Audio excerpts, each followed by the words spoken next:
Howdy Moz fans, and welcome to another edition of Whiteboard Friday.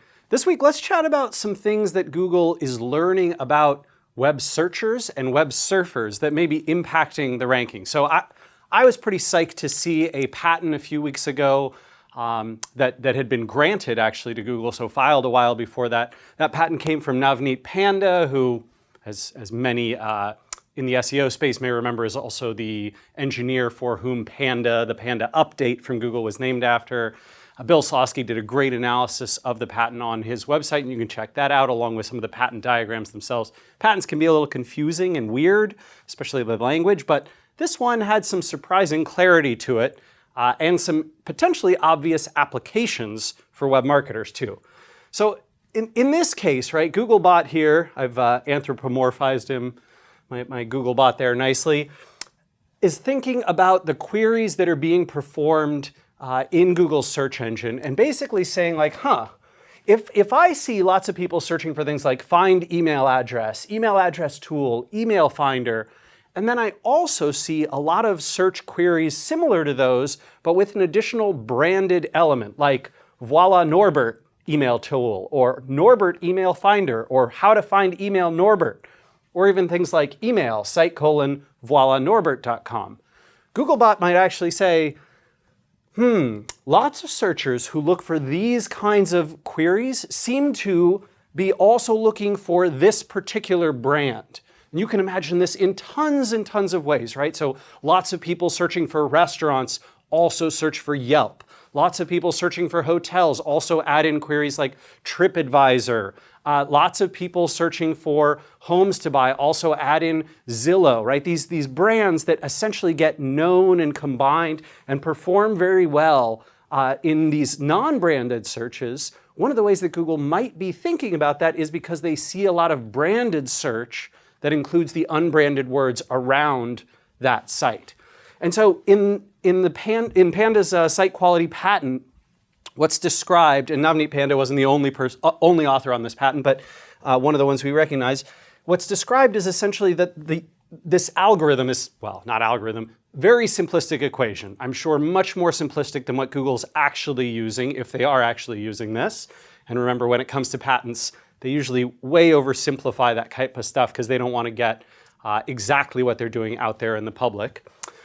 But they have this equation that looks like this: number of unique searchers for the brand or keyword X. So essentially, this is kind of a searchers. They're trying to identify only unique quantities of people doing it, looking at things like IP address and device and location and all of that to try and identify just the unique people who are performing this.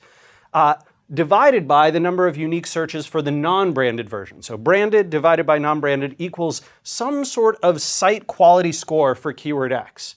So if a lot more people are performing a search for TripAdvisor plus, California vacations, then are performing searches for just California vacations, then the site quality score for TripAdvisor when it comes to the keyword California vacations might be quite high. And you can imagine that if we take another brand, right, let's say a brand that folks are less familiar with, I don't know, wheretogointheworld.com, and there's very, very few searches for that brand plus California vacations, and there's lots of searches for the unbranded version. Well, the site quality score for wheretogointheworld.com is going to be much lower. I don't even think that's a real website, but regardless.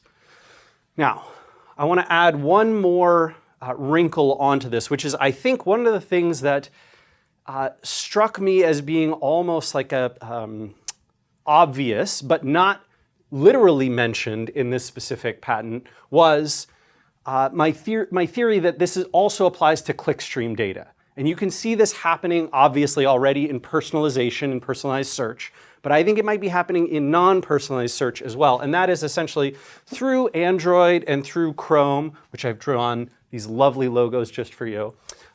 Google knows basically where everyone goes on the web, right? And what everyone does on the web. They see this performance. And so they can look and see, hey, the click stream for a lot of people's processes, a searcher searches for find email address tool, and then they find this resource from Distilled, and Distilled mentions Rob Oosby's account, because I think it was from Rob Oosby that original resource came out, and they follow him, and then they follow me, and they see that I tweeted about voila Norbert, and voila, they make it to voilanorbert.com's website where their search ends, right? They're no longer looking for this information. They've now found a source that sort of answers their desire, their intent. And Google might go, why not just rank this? Why rank this one when we could just put this there? Because this seems to be the thing that is answering the searcher's problem, that's taking care of their issue.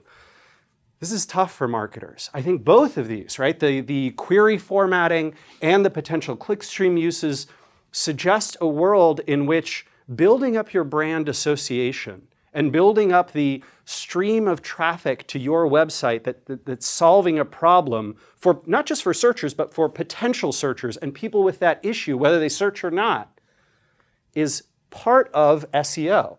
And I think that's going to mean that things like branding and things like attracting traffic from other sources, from social, from email, from content, from direct, from offline and word of mouth, that all of those things are going to become part of the SEO equation. And if we don't do those things well, in the long term, we might do great SEO, kind of classic old school keywords and links and crawl and rankings SEO, and miss out on this important piece that's on the rise.